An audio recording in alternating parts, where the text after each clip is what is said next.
हम लोग अभी तक न्यूटन लॉज ऑफ मोशन के बारे में बहुत ही बेसिक बातें कर चुके हैं कि इक्विलिब्रियम क्या होता है, राइट, फोर्सेस कितने टाइप के हैं और कंडीशन फॉर इक्विलिब्रियम क्या होगी, अगर इक्विलिब्रियम मेंटेन नहीं होगा तो बॉडीज मूव करेंगी तो उनका एक्सेलरेशन क्या होगा, इन सब के बारे में हम लोग बात कर चुके हैं। ठीक है, अब न्यूटन लॉज ऑफ मोशन सब लोग बचपन में पढ़ के आए हो क्लास 9th में, तो मैं मान के चल रहा हूँ कि सबको बचपन की जो न्यूटन लॉज ऑफ मोशन की डेफिनेशंस है वो सारी चीजें याद है। ठीक है, फिर भी मैंने यहाँ पे लिख दिया डेफिनेशंस, तो यहाँ पे हम एक एक करके सबसे पहले इस क्लास में क्या करेंगे, सबसे पहले हम लोग न्यूटन लॉज ऑफ मोशन के बारे में बेसिक सी बात एक बार फिर से कर लेंगे। ठीक है, और देन उसके बाद हम लोग टॉपिक में आगे बढ़ेंगे फर्दर, और जहाँ पे हम लोग बात करेंगे कॉन्सेप्ट और सिस्टम क्या होता है उसके बारे में हम लोग आज बात करने वाले हैं। ठीक है, तो सबसे पहले न्यूटन फर्स्ट लॉ। ठीक है, न्यूटन फर्स्ट लॉ क्या बोल रहा है, न्यूटन फर्स्ट लॉ ये बोल रहा है कि कोई पार्टिकल है अगर वो स्टेट ऑफ रेस्ट में या स्टेट ऑफ मोशन में है, ठीक है, तो वो अपनी स्टेट खुद ब खुद चेंज नहीं कर सकता।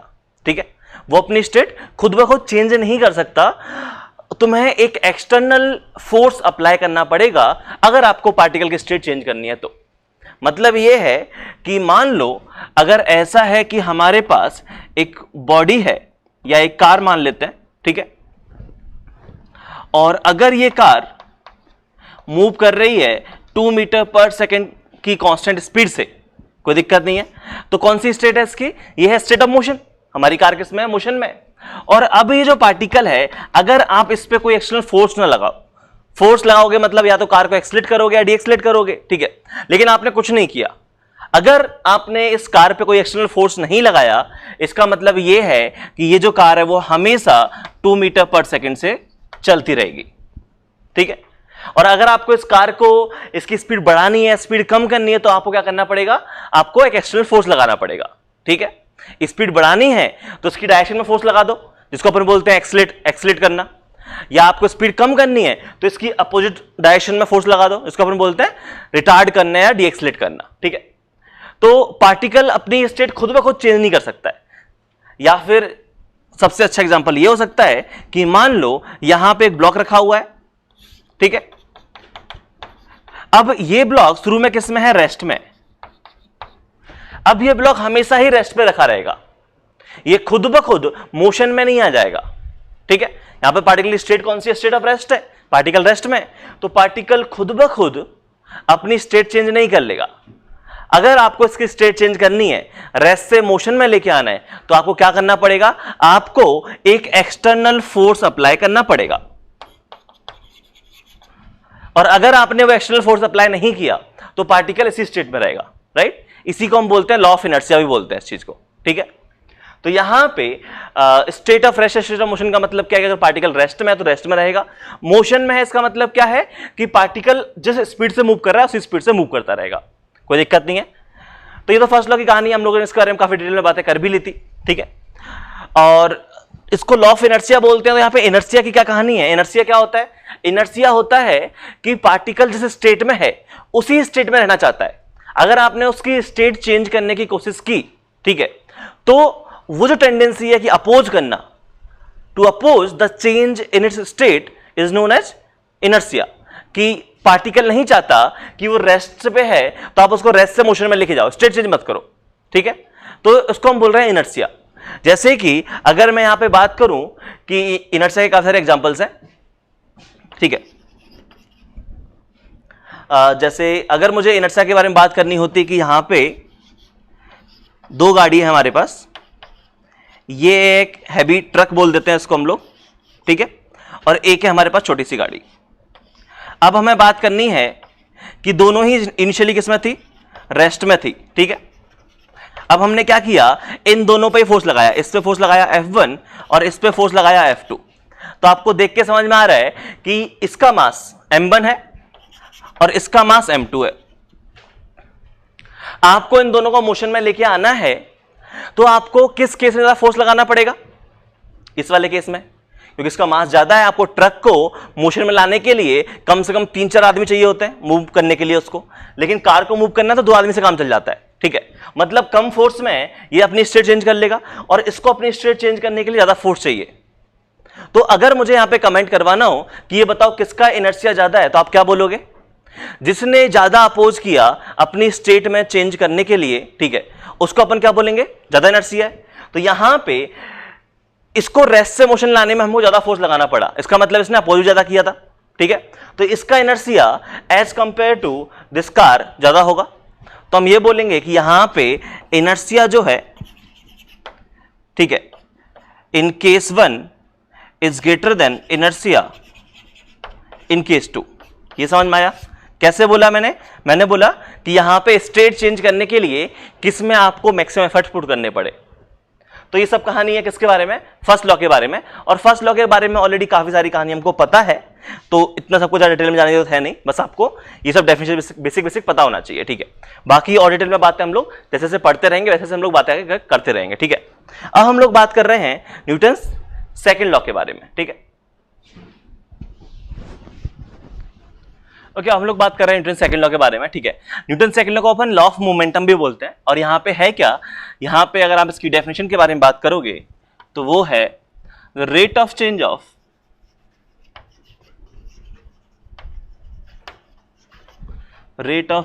Momentum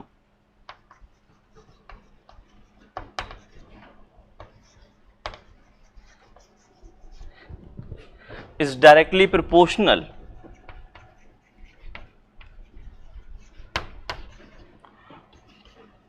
to force applied. अगर हम लोग किसी बॉडी के rate of change of momentum के बारे में बात कर रहे हैं तो वो किसके प्रोपोर्शनल है? आपने कितना उस बॉडी पे फोर्स लगाया उस चीज के प्रोपोर्शनल है, ठीक है। जैसे कि अगर मैं इसको लिखूं मैथमेटिकल फॉर्म में तो हमारा फोर्स यहां से क्या आ जाएगा? फोर्स आ जाएगा rate of change of momentum, और ये वेक्टर क्वांटिटी है तो इसको वेक्टर फॉर्म में लिख दो। ये है हमारा Newton second law. F equals to ma, इसका एक बहुत ही स्पेशल केस है जिसको मैं अभी आगे ड्राइव करने वाला हूं। एक्चुअल न्यूटन सेकंड लॉ क्या है जो न्यूटन ने बोला था? वो यही बोला था कि rate of change of momentum जो है वो आपका फोर्स अप्लाइड पे डिपेंड करता है, कोई दिक्कत नहीं है। और यहां पे अगर आप बोलना चाहो कि ये P क्या है, तो P को हम बोलते हैं लीनियर मोमेंटम,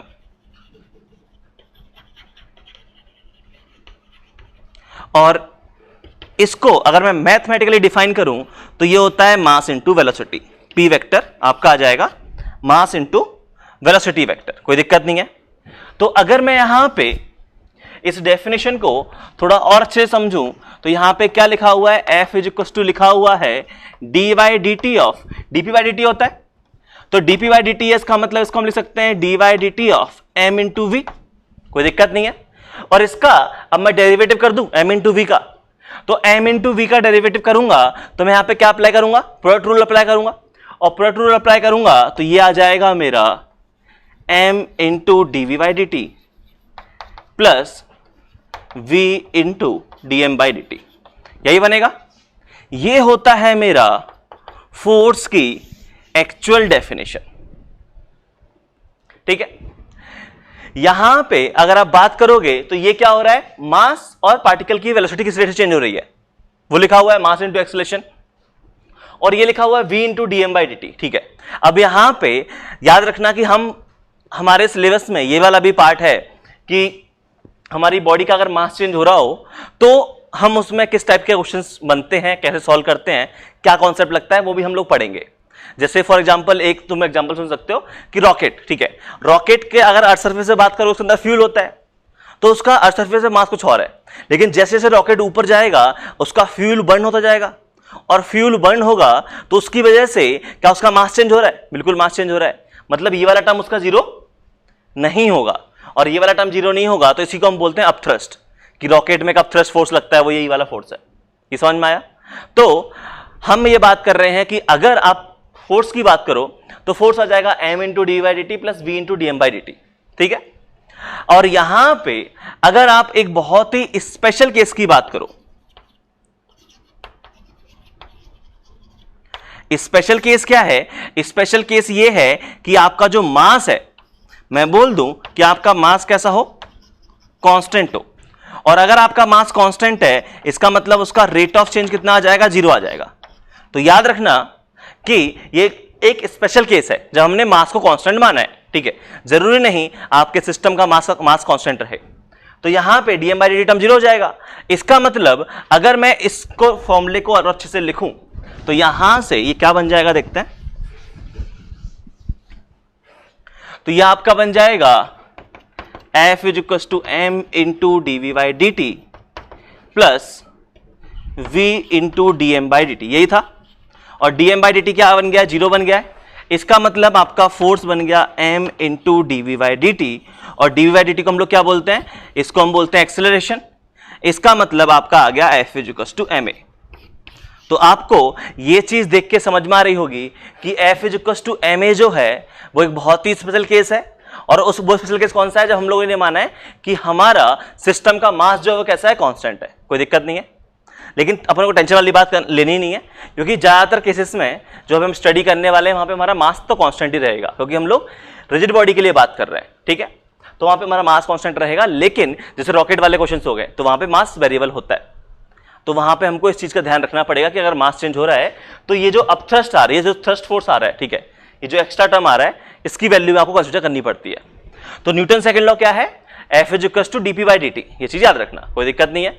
और उसका स्पेशल केस क्या हो गया, F is equal to ma।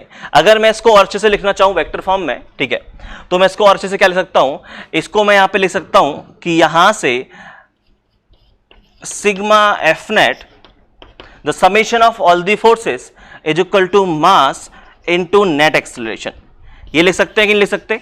और अगर आपने ये लिख दिया तो यहां से आप ये टर्म भी लिख सकते हो कि sigma F x is equal to m x, ठीक है, sigma F y is equal to m a y, and similarly sigma F z is equal to m a z. ये सब लिख सकते हैं, कोई दिक्कत नहीं है। तो न्यूटन सेकंड लॉ ये बोलता है हमारा कि फोर्स जो होगा वो होगा dp बाई dt के इक्वल, ठीक है। अच्छा, इसका एक हम क्वेश्चन भी कर सकते हैं कि कैसा क्या क्वेश्चन हो सकता है। तो मान लो आपको एक बॉडी है मास m की, वो मूव कर रही है और उसका आपको मोमेंटम गिवन है किसी भी टाइम t पे, ठीक है। उस बॉडी का जो मोमेंटम है वो लेट्स सपोज मान लेते हैं वो आपको गिवन है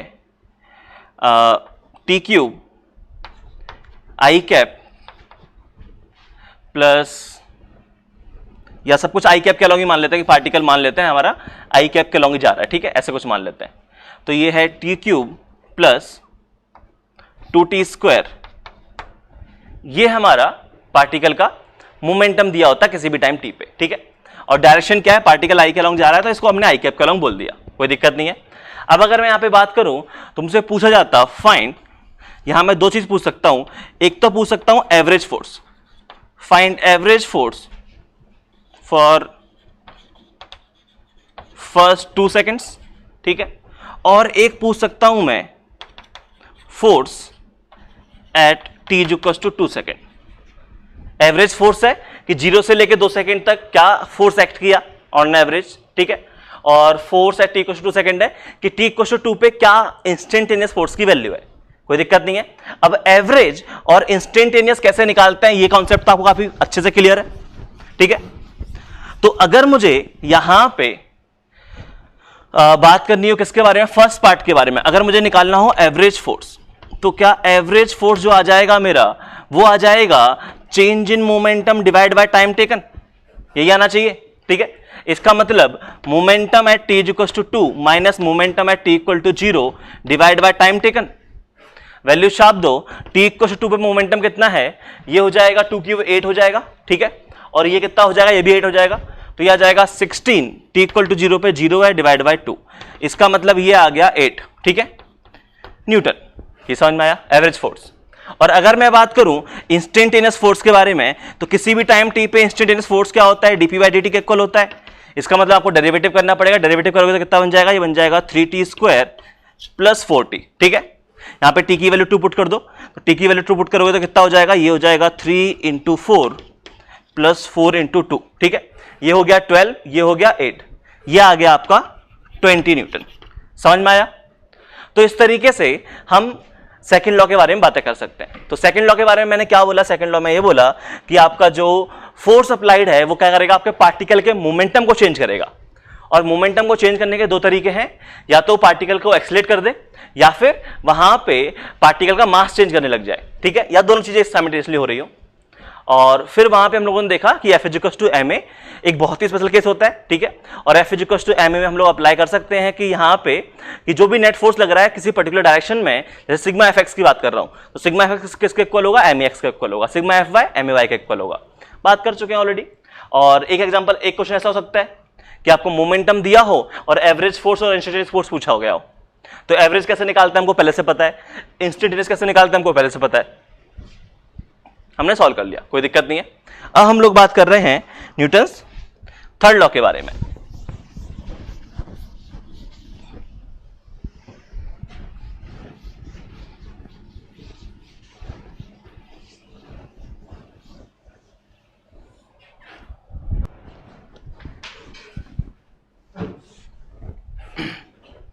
हम लोग बात कर रहे हैं न्यूटन्स थर्ड लॉ के बारे में, ठीक है। और न्यूटन्स थर्ड लॉ को हम law of action reaction pair भी बोलते हैं, ठीक है। तो यहां पे न्यूटन्स थर्ड लॉ क्या है, forces always occur in pair, forces जब भी आएंगे हमेशा किस में आएंगे, पेयर में आएंगे। एंड फॉर एवरी एक्शन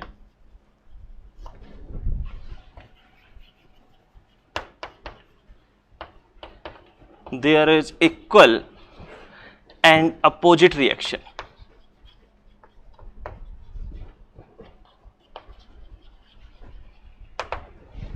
तो बेसिकली यहां पे क्या है कि जब भी नेचर में फोर्सेस आ रहे हैं, नेचर में फोर्सेस किस में आएंगे, पेयर में आएंगे, ठीक है।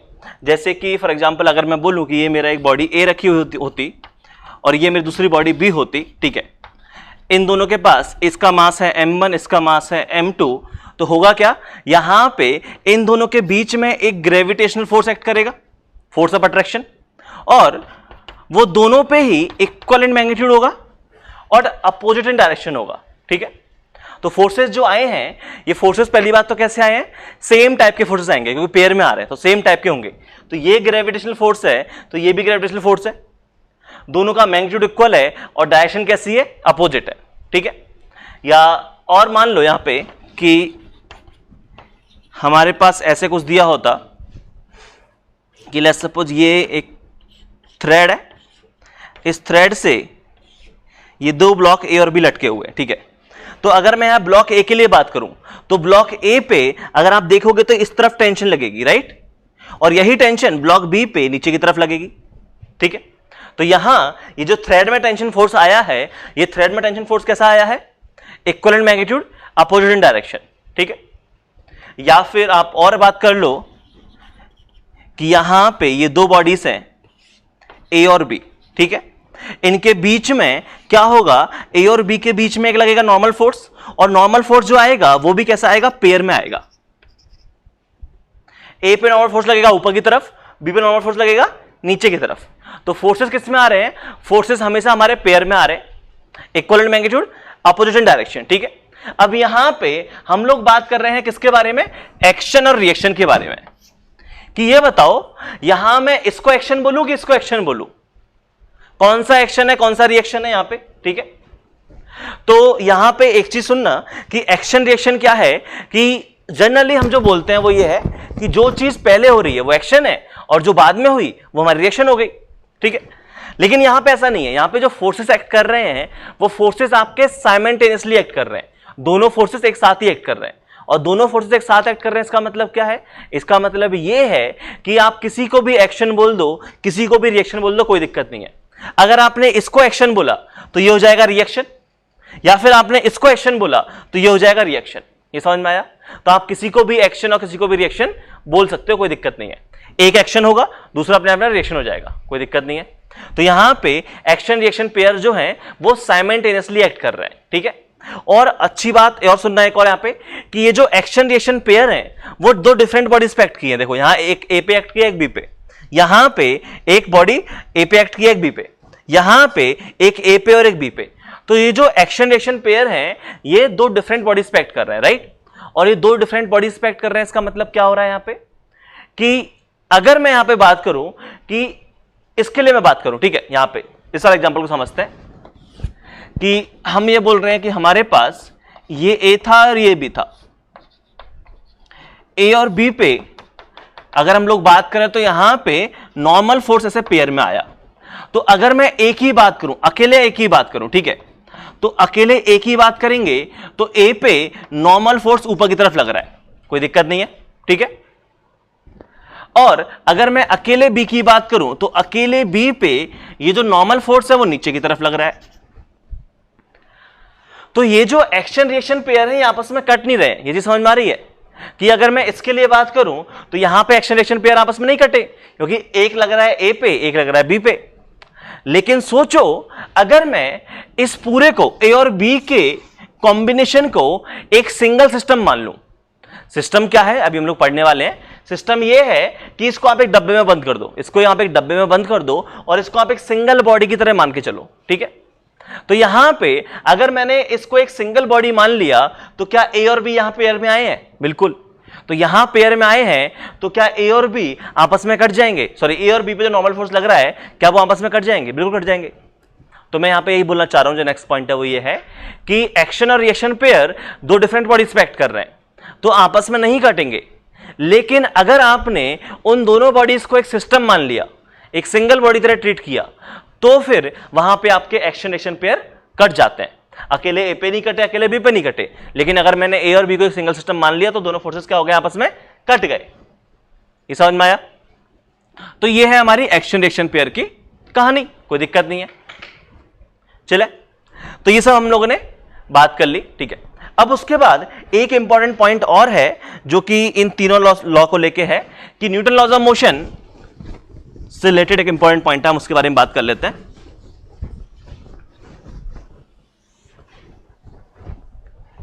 और ये पॉइंट नोट करके लिख लेना, ये काफी इंपॉर्टेंट पॉइंट है।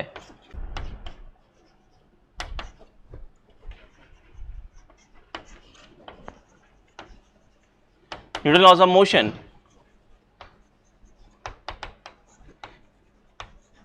for rigid body system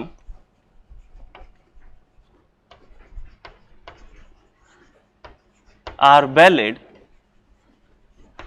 only in inertial frame. inertial frame का मतलब क्या होता है? इसका एक्सेलरेशन जीरो होना चाहिए। एक छोटा सा पॉइंट है, इसको मैं एक्सप्लेन करूंगा जब हम लोग बात करेंगे सूडो फोर्स के बारे में, ठीक है, कि ऐसा क्यों होता है। लेकिन ये पॉइंट याद रखना कि जो आपके न्यूटन लॉस ऑफ मोशन है वो सिर्फ और सिर्फ कहां वैलिड होते हैं? वो वैलिड होते हैं अगर आपका फ्रेम कैसा है? इनर्शियल फ्रेम है। इनर्शियल फ्रेम का मतलब ये है कि आपका फ्रेम एक्सलेट नहीं करना चाहिए। अगर फ्रेम एक्सलेट कर रहा है तो वहां अगर आपने Newton loss of motion apply किए तो वो आपको गलत आंसर देंगे, वहां पे उस फ्रेम में वैलिड नहीं है, ठीक है। तो उस फ्रेम में वैलिड करने के लिए हम एक जुगाड़ लगाते हैं, इसको हम बोलते हैं सूडो फोर्स। तो उसके बारे में हम लोग बात करेंगे, जब हम लोग सूडो फोर्स पढ़ेंगे तब मैं इस पॉइंट के बारे में बात करूंगा। बट ये पॉइंट आपको दिमाग में अभी के लिए याद रहना चाहिए, ठीक है। और यहां पे मैंने एक और चीज मेंशन की है, क्या? रिजिड बॉडी, ठीक है, कि ये रिजिड बॉडी क्या होती है। तो रिजिड बॉडी क्या होती है ये भी आप अच्छे से समझ लो कि अगर मैं बात कर रहा हूं रिजिड बॉडी के लिए तो देखो हम लोग जो पढ़ रहे हैं यहां पे हम लोग रिजिड बॉडी डायनामिक्स पढ़ रहे हैं, रिजिड बॉडी डायनामिक्स, ठीक है। यहां पे हम लोग जो बात कर रहे हैं वो हम लोग बात कर रहे हैं रिजिड बॉडी के लिए, ठीक है। और रिजिड बॉडी क्या होती है कि आपकी कोई भी एक बॉडी ले लो, ठीक है, उस बॉडी में आप रैंडमली कोई पॉइंट सेलेक्ट कर लो। तो आप मान लो आपने ये पॉइंट सेलेक्ट किया ए और बी, ठीक है। तो रैंडमली आपने कोई पॉइंट सेलेक्ट किया तो रिजिड बॉडी का मतलब ये है कि इन पॉइंट्स के बीच में अगर ये बॉडी मोशन कर रही है हमारी, ठीक है, तो अगर मैं बात करूं t = 0 पे और फिर मैं कुछ टाइम बाद बात कर रहा हूं कि ये बॉडी है हमारी, ये यहां पहुंच गई है और अभी जो पॉइंट है हमारे ए और बी, ठीक है, ए यहां पे है और बी यहां पे है, तो जो डिस्टेंस आपका इनिशियली था वही डिस्टेंस आपका बाद में रहना चाहिए। तो रिजिड बॉडी होने का मतलब क्या है? रिजिड बॉडी होने का मतलब यह है कि डिस्टेंस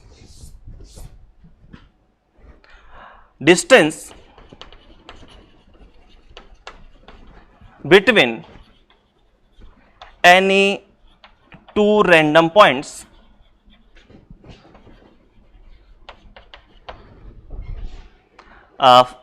remain same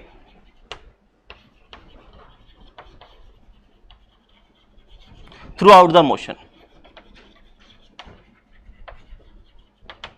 ठीक है। अगर आप थ्रू आउट द मोशन बात करोगे तो जो बॉडीज के कोई भी दो रैंडम पॉइंट ले लो, उनके बीच में जो डिस्टेंस है वो कैसा रहेगा, सेम रहेगा, ठीक है। तो उसको हम क्या बोल रहे हैं, उसको हम लोग बोल रहे हैं rigid body. Such type of bodies are known as rigid bodies. जैसे मैं अपनी बात करूं, क्या हम हमारी जो बॉडी है, क्या हम अपनी बॉडी को रिजिड बॉडी की तरह ट्रीट कर सकते हैं? क्या बोलते हो? नहीं, क्योंकि सोचो जब मैं चल रहा हूं तो देखो जैसे मेरा हाथ यहां पे है अभी, ठीक है, मैं ऐसे चल रहा हूं, मेरा हाथ अभी यहां पे है, तो मेरा हाथ और मेरी आईज के बीच में डिस्टेंस ये है। अब मैंने हाथ ऐसे कर लिया चलते हुए आगे, तो अब डिस्टेंस कम हो गया। तो वही है कि यहां पे हो क्या रहा है कि हम अपने आप को रिजिड बॉडी नहीं मान सकते, ये चीज याद रखना, ठीक है। रिजिड बॉडी होने के लिए क्या होना चाहिए, दो पॉइंट के बीच में डिस्टेंस चेंज नहीं होना चाहिए। अगर आपका पार्टिकल मूव कर रहा है तो वहां पे उन दो पॉइंट्स के बीच में आपका डिस्टेंस जो है वो चेंज नहीं होना चाहिए। ये समझ में आया? कोई दिक्कत नहीं है। तो उसको हम बात कर रहे हैं रिजिड बॉडी, कोई दिक्कत नहीं है। अब ये हमारे बेसिक कॉन्सेप्ट्स हो गए जो मैंने न्यूटन लॉस के बारे में बात की है। अब मैं आज के टॉपिक के बारे में बात करना स्टार्ट कर रहा हूं, जो है कॉन्सेप्ट ऑफ सिस्टम, कि हम सिस्टम किसको बोलते हैं, सिस्टम किसको मान सकते हैं, किसको नहीं मान सकते, सिस्टम मानने के क्या फायदे हैं, सिस्टम मानने अगर हम लोग किसी को सिस्टम मान लिया है तो वहां से हम लोग कैसे क्वेश्चन को सॉल्व करेंगे, उसके बारे में बातें अपन अभी करने वाले हैं, ठीक है। चलो देखते हैं। ओके, तो अब हम लोग बात कर रहे हैं आज के मेन टॉपिक के बारे में, that is concept of system. Concept of system क्या कहानी है, सुनते हैं, ठीक है। तो यहां पे ये है कि अभी तक हम लोग जो क्वेश्चन सॉल्व कर रहे थे, application of Newton first law या application of Newton second law, ठीक है, तो उनके बारे में जो हम लोग बातें कर रहे थे, हम लोगों को काफी इक्वेशन लिखनी पड़ रही थी, राइट। और इक्वेशन लिख के फिर हमको या तो फोर्सेस बैलेंस करने पड़ रहे थे, या फिर फोर्सेस बैलेंस नहीं हो रहे थे तो हमको F=m अप्लाई करना पड़ रहा था, लेकिन मेहनत काफी थी। कॉन्सेप्ट सिस्टम क्या है कि ये उस मेहनत को कम कर देता है। क्या कहानी है, पूरी कहानी सुनते हैं फिर समझते हैं कि मेहनत कैसे कम करता है, ठीक है। तो कॉन्सेप्ट सिस्टम है कि बेसिकली ये है कि कॉम्बिनेशन ऑफ टू और मोर बॉडीज, कि बेसिकली हम कर क्या रहे हैं यहां पे कि हमारे पास दो या दो से ज्यादा जो बॉडीज हैं उनको हम कंबाइन करके एक सिंगल बॉडी बना दे रहे हैं, ठीक है।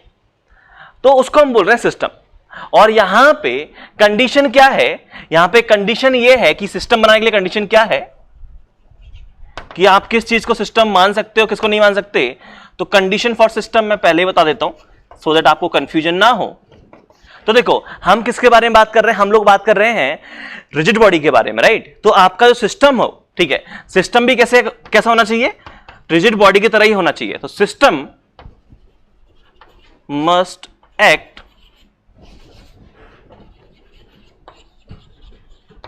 Like a rigid body.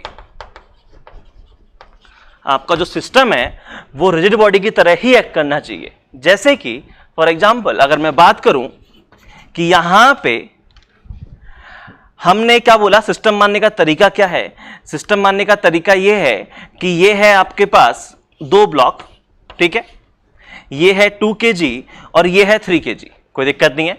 और आपने इधर इस पे फोर्स लगा दिया है कितना, 50 न्यूटन का एक्सटर्नल फोर्स लगाया हुआ है, कोई दिक्कत नहीं है। अब यहां पे ये दो बॉडीज हैं, तो क्या इन दो बॉडी को मैं सिंगल बॉडी मान सकता हूं? देखो सिंगल बॉडी मानने का क्या तरीका है, वो ये है कि आप इन दोनों बॉडीज को एक डब्बे में बंद कर दो, एक डब्बे में बंद कर दो और उस डब्बे को पैक कर दो। अब इस डब्बे के अंदर जो है ये दोनों बॉडीज इसी तरीके से चिपकी रहेंगी। ऐसा नहीं होगा कि ये बॉडी आगे भाग जाएगी पीछे भाग जाएगी, ऐसा कुछ नहीं होना चाहिए। ये जो दोनों बॉडीज हैं ये बॉडीज ऐसे ही चिपकी रहेंगी इस डब्बे के अंदर। इसको हम बोल रहे हैं कि इन दो बॉडीज को मैंने एक सिंगल बॉडी से रिप्लेस कर दिया, जो कि ऐसी कुछ है, ठीक है।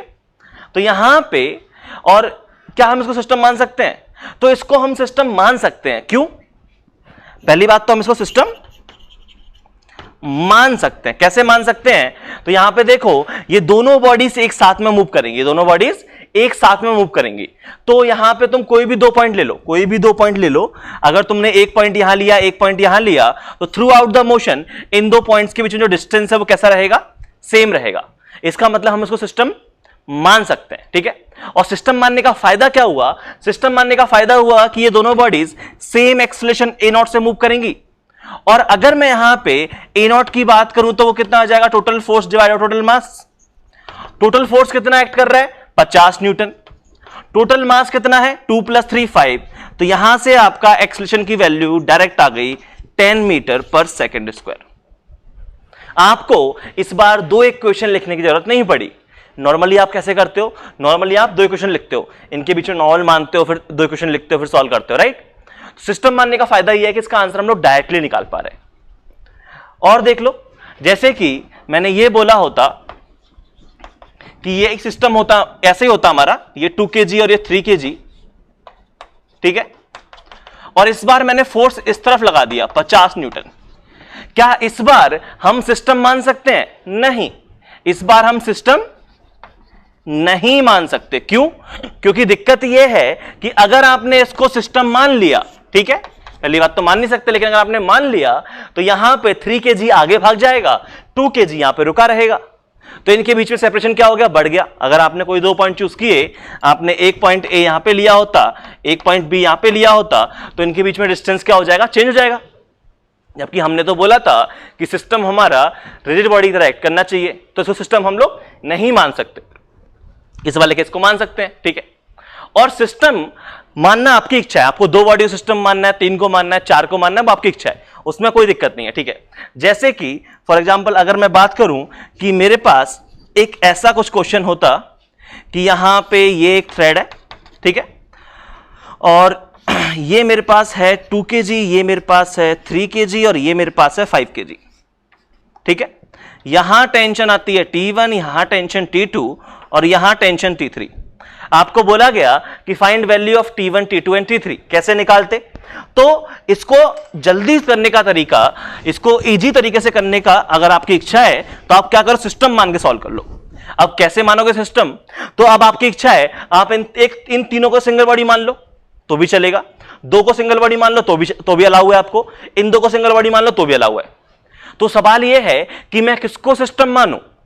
तो याद रखना, हम लोग जो कॉन्सेप्ट ऑफ सिस्टम की बात कर रहे हैं वो हम अपनी सहूलियत के लिए बात कर रहे हैं। हम चाहते हैं कि हमें जब सॉल्व करते टाइम थोड़ी फील भी आए कि हो क्या रहा है क्वेश्चन में, और जल्दी भी सॉल्व हो पाए।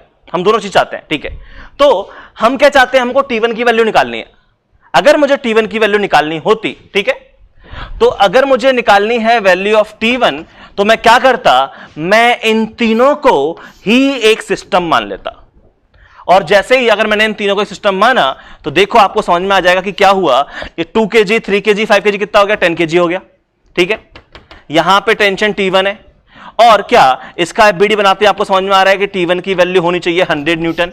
इसके mg को बैलेंस करना पड़ेगा, मानते हो कि नहीं? इस 100 को बैलेंस कौन करेगा? T1। तो T1 की वैल्यू आ गई 100। एक स्टेप में आंसर आ गया, मेहनत करनी नहीं पड़ी, है ना। अगर आपको निकालना होता T2 की वैल्यू निकालनी होती तो क्या करते? अगर आपको निकालनी है T2 की वैल्यू तो फिर आप सिस्टम मानो सोच समझ के।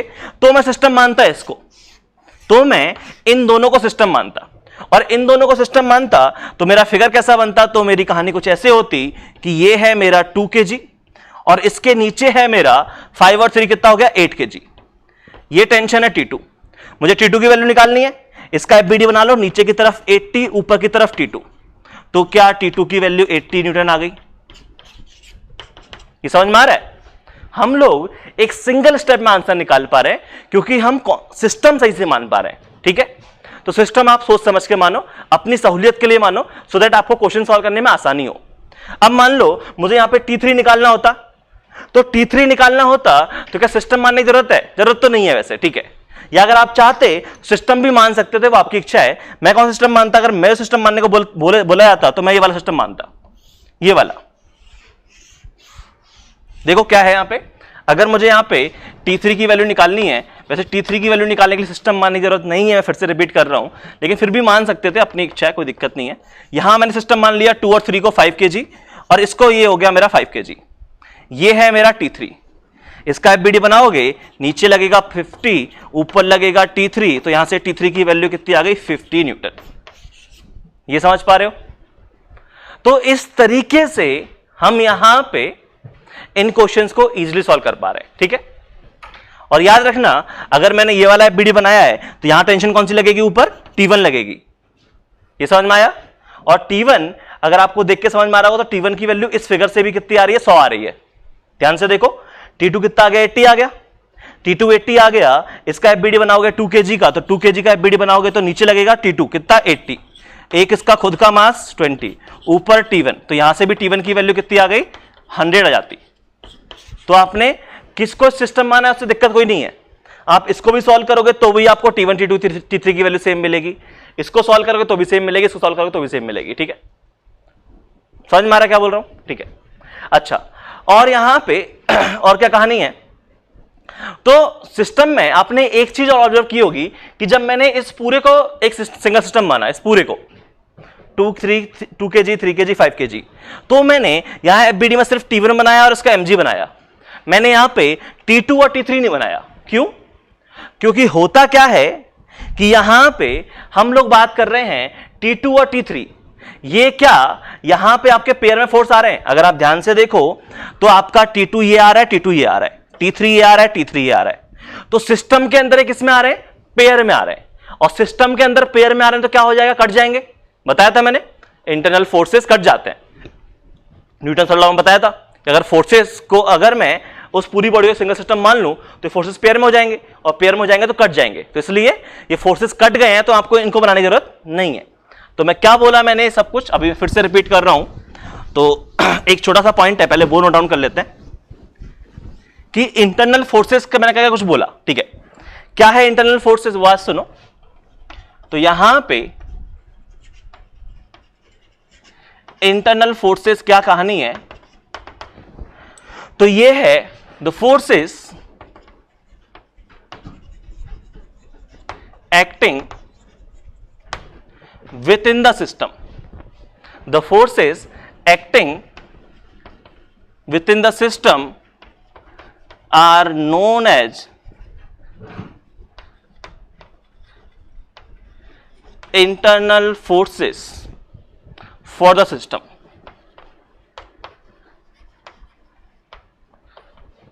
जैसे कि आपने बोला कि यहां पे अगर मैं एफबीडी बना रहा हूं, जैसे कि या और अच्छा एग्जांपल ले लेता हूं मैं, ये वाला सिस्टम, ये वाला एग्जांपल कि ये है 2 kg, ये है 3 kg, यहां से आपने फोर्स लगाया 100 न्यूटन। ठीक है, और आपने इसको एक पूरा सिंगल सिस्टम मान लिया, और इसको एक आपने पूरा सिंगल सिस्टम मान लिया, तो यहां पे ये जो नॉर्मल फोर्स है, ये नॉर्मल फोर्स कैसा है आपका, इंटरनल फोर्स है, क्योंकि ये आपके सिस्टम के अंदर एक्ट कर रहा है। ये समझ में आया? कोई दिक्कत नहीं है। तो इंटरनल फोर्सेस का अपन क्या बोल रहे हैं, इंटरनल फोर्सेस अपन बोल रहे हैं कि सिस्टम के अंदर जो फोर्स एक्ट कर रहे हैं पेयर में, वो है हमारे कैसे फोर्सेस है, इंटरनल फोर्सेस है। कोई दिक्कत नहीं है। अब यहां पे आपने यह भी ऑब्जर्व किया कि जो इंटरनल फोर्सेस हैं, internal forces acts in pair and cancel each other. ये जो फोर्सेस हैं ये किस में आए हैं, पेयर में आए हैं, और एक दूसरे को क्या कर दिया इन्होंने, कैंसिल कर दिया है। तो इंटरनल फोर्सेस ने कैंसिल कर दिया है। ठीक है, hence we do not represent internal forces in FBD. क्या बोला मैंने बोला कि इंटरनल फोर्सेस है वो आपके किस में आ रहे हैं, पेयर में आ रहे हैं, और पेयर में आ रहे हैं तो क्या हो रहे हैं, आपस में कैंसिल हो जा रहे हैं, और आपस में कैंसिल हो जा रहे हैं तो फिर हम उनको एफबीडी में रिप्रेजेंट नहीं करते हैं, जरूरत ही नहीं है। जब फोर्सेस कट गए तो क्या जरूरत है रिप्रेजेंट करने की, तो इसलिए हम जब भी एफबीडी बनाएंगे तो वहां पे हम इंटरनल फोर्सेस को रिप्रेजेंट नहीं करेंगे। कोई दिक्कत नहीं है। चलो अब मैं कुछ और अच्छे एग्जांपल्स करवाता हूं। ठीक है, यहीं से फिर हम लोग बात करेंगे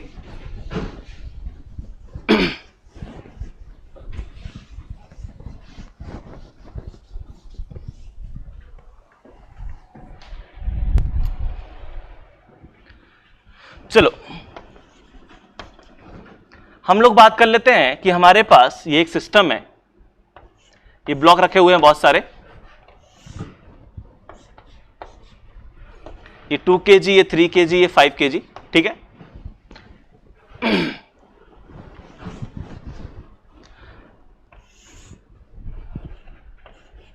ये है 2 kg, ये है 3 kg और ये है 5 kg। इसका नाम A, इसका नाम B, इसका नाम C, ठीक है। ये हमने 3 ब्लॉक रखे हुए हैं और तीनों किससे हैं? थ्रेड से कनेक्टेड है, कोई दिक्कत नहीं है। और यहां पे आपने एक F एक्सटर्नल फोर्स लगा रखा है, कितना? 100 न्यूटन, कोई दिक्कत नहीं। अब आपसे पूछा गया कि ये बताओ ये जो टेंशन है, ये टेंशन कितनी है? इस टेंशन को बोला मैंने T1, इसको बोला मैंने T2, कि टेंशन T1 T2 की वैल्यू बताओ। और साथ में आप ये भी बताओ कि ये जो बॉडीज मूव कर रही हैं तीनों के तीनों, इन तीनों का एक्सेलरेशन है A0, तो इस A0 की वैल्यू कितनी है? आपसे ये पूछा गया, राइट। अगर आपसे ये पूछा जाता है तो आप क्या करते हो? इसको सॉल्व करने का तरीका पहले क्या था? आप क्या करते थे? आप इसको सॉल्व करने के लिए 3 इक्वेशंस लिखते थे, ठीक है। तो कितने तरीके हैं मैं सबको बता देता हूं। तो पहला तरीका इसको सॉल्व करने का क्या है, जो कि हम लास्ट क्लास में सीख चुके हैं, कि क्या करो आप एफबीडी बना लो हर एक बॉडी का। तो आपने 2 kg का एफबीडी बनाया, और हम लोग बात कर रहे हैं किस डायरेक्शन में बनाओ एफबीडी? जिस डायरेक्शन में आपको मोशन को एनालाइज करना है। तो मैं एक्स के लॉन्ग एफबीडी बना लेता हूं। तो ये है हमारा T2, ठीक है। 3 kg के लिए आपने एफबीडी, सॉरी पार्टिकल बी के लिए एफबीडी बनाया, तो इधर लगा आपका T2, इधर लगा आपका T1।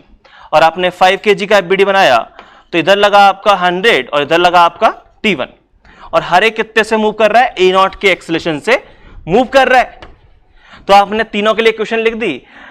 सबसे पहले आपने इक्वेशन लिखी इसके लिए, तो इसके लिए इक्वेशन क्या आई? 100 माइनस T1, इसकी वैल्यू 5A0। इसके लिए आपने इक्वेशन लिखी तो क्या आ गई? T1 माइनस T2, ये आ गई आपकी 3A0। और इसके लिए आपने इक्वेशन लिखी तो क्या आ गया? ये आ गया T2 is equal to 2A0। आपने हर एक इक्वेशन को सम कर दिया, ठीक है। ये मैं लास्ट क्लास में सिखा चुका हूं, वही रिपीट कर रहा हूं फिर से। T1 से T1 कट गया, T2 से T2 कट गया, तो इस तरीके से ये आ गया 100 इज इक्वल टू, ये कितना लिखा हुआ है? 5 + 3 + 2A0। और ध्यान से देखो ये क्या लिखा हुआ है? ये लिखा हुआ है 100 इज इक्वल टू 10A0। तो यहां से A0 की वैल्यू आ गई 100 डिवाइड बाय 10, मतलब A0 हमारा कितना बन गया? 10 मीटर पर सेकेंड स्क्वायर। और एक बार आपको एक्सप्रेशन मिल गया तो आप यहां पे T1 की वैल्यू निकाल सकते हो, T2 की वैल्यू निकाल सकते हो, कोई दिक्कत नहीं है। काफी सिंपल सी कहानी है, ठीक है। ये तरीका था जो हम लोगों ने बात सीखा था लास्ट क्लास में। अब हम लोग आज सीख चुके हैं क्या? Concept of system. अगर आप कॉन्सेप्ट ऑफ सिस्टम सीख चुके हो तो फिर इस क्वेश्चन को सॉल्व करना काफी आसान हो गया है। किस तरीके से? इस पूरे को मैं सिंगल सिस्टम मान लूं। अगर मैं इस पूरे को सिंगल सिस्टम मान लूंगा तो यहां पे T2 पेयर में आ रहा है, T1 पेयर में आ रहा है, यहां आपस में कट जाएंगे। मेरे को T1 T2 के बारे में टेंशन लेने की जरूरत है ही नहीं। तो यहां पे आप मेथड 2 है कॉन्सेप्ट ऑफ सिस्टम, और कॉन्सेप्ट ऑफ सिस्टम के हिसाब से आप इस पूरे को सिस्टम मान लो। कितना? 2 kg + 3 kg + 5 kg कितना हो गया? 10 kg। 10 kg का सिस्टम मान लिया आपने, और यहां फोर्स कितना लग रहा है? 100 न्यूटन। और ये भी कितने से मूव कर रहा है? A0। तो क्या इसको देखते ही आपको समझ में आ गया कि A0 की जो वैल्यू है वो है 100/10, बोले तो 10 मीटर पर सेकेंड स्क्वायर। ये समझ में आया? कितना आसान है इसके कंपेयर में इस तरीके से सॉल्व करना। इसीलिए हम कॉन्सेप्ट ऑफ सिस्टम सीख रहे हैं, कोई दिक्कत नहीं है। अच्छा, अब मुझे निकालना होता T1 और T2 की वैल्यू। देखो, जब आपको सिस्टम के अंदर की बात करनी है, आपने क्या बोला कि find value of T1, find value of T2, तो आप सिस्टम के अंदर की बात कर रहे हो, तो फिर आपको सिस्टम को ब्रेक करना पड़ेगा। और कैसे ब्रेक करना है, फिर आप अपनी समझदारी से ब्रेक करते रहो। मान लो आपको T1 की वैल्यू निकालनी है, तो T1 की वैल्यू निकालनी है तो इन पीछे वाले को एक सिस्टम मान लो। कितना हो गया? 5 kg। यहां लगेगा T1, ठीक है, ऐसे सिस्टम मान लो। ये हो जाएगा 5 kg और ये हो जाएगा 5 kg। यहां लग रहा है फोर्स 100, कोई दिक्कत नहीं है। ये टेंशन T1 और ये टेंशन T1, ये मूव कर रहा है कितने से? 10 मीटर पर सेकेंड स्क्वायर से, और ये भी मूव कर रहा है 10 मीटर पर सेकेंड स्क्वायर से। T1 की वैल्यू निकालनी है, इसका एफबीडी बना लूं, किसी का भी बना लो। इसका एफबीडी बना लो तो भी सेम आंसर आएगा, इसका बनाओगे तो भी सेम आएगा। मैं इसका एफबीडी बना लेता हूं। इसका एफबीडी बनाऊंगा तो यहां से क्या आ जाएगा? यहां से आ जाएगा T1 is equal to 5A0, net force is equal to mass into acceleration. तो ये कितना आ गया? T1 आ गया 5, A0 कितना है? 10 है, 50 न्यूटन। ये समझ में आया? तो T1 की वैल्यू यहां से कितनी आई? 50 न्यूटन, कोई दिक्कत नहीं है। और अगर आपको निकालनी है T2 की वैल्यू, तो T2 की वैल्यू निकालनी होती तो आप क्या करते? तो फिर आप सिस्टम को फिर से ब्रेक करते और इस बार आप क्या करो, इस बार आप ऐसा मान लो, अगर आपको T2 की वैल्यू निकालनी है तो 2 kg को अलग कर दो और इस 8 kg को अलग कर दो। ये समझ में आया? यहां टेंशन एक्ट कर रही है आपकी क्या, T2, और दोनों ही कितने से मूव कर रहे हैं, A0 से मूव कर रहे हैं, ठीक है। तो इसका एफबीडी बना लो, इसका एफबीडी बनाएंगे तो क्या कितना आ जाएगा, T2 = 2 A0, और A0 की वैल्यू कितनी है, 10 है, तो यह आ जाएगा T2 की वैल्यू 20 न्यूटन। समझ में आया? कोई दिक्कत नहीं है। तो इस तरीके से आप इसको सिस्टम की तरीके से सॉल्व कर सकते हो। देखो मैं ओरली सॉल्व कर लेता हूं, मुझे पेन यूज करने की जरूरत नहीं पड़ेगी। कैसे? मैंने बोला 100 फोर्स लग रहा है और कितने पे लग रहा है, तीनों पे लग रहा है, तो 2, 3 और 5 कितना हो गया, 10 kg हो गया। तो 100 डिवाइड बाय 10 का आ गया एक्सेलरेशन, कोई दिक्कत नहीं है, अच्छी बात है। अब देखो ये T2 क्या है, T2 है कि इस 2 kg को इसको आगे लेके जाना है, 2 kg को एक्सेलरेट करवाना है। कितने से एक्सेलरेट करवाना है, ये एक्सेलरेट करवाना है 10 मीटर पर सेकंड स्क्वायर के एक्सेलरेशन से। तो अगर 10 मीटर पर सेकंड स्क्वायर के एक्सेलरेशन से एक्सेलरेट करवाना है तो m × a0 फोर्स देना पड़ेगा T2 को। जो m × a0 आ रहा है वो कौन दे रहा है, T2 तो दे रहा है। तो यहां से 2 × 10 आ गया 20। ऐसे मुझे इसकी बात करनी है। तो देखो T1 का काम क्या है, T1 का काम है 2 kg को भी लेके जाना है और 3 kg को भी आगे लेके जाना है। और कितने से लेके जाना है, 10 के एक्सेलरेशन से लेके जाना है। तो 5 kg को लेके जाना है 10 के एक्सेलरेशन से, तो कितना आ गया, 50 आ गया। इस तरीके से आप डायरेक्टली सोच सकते हो, कोई दिक्कत नहीं है। चलो ये समझा, ठीक है।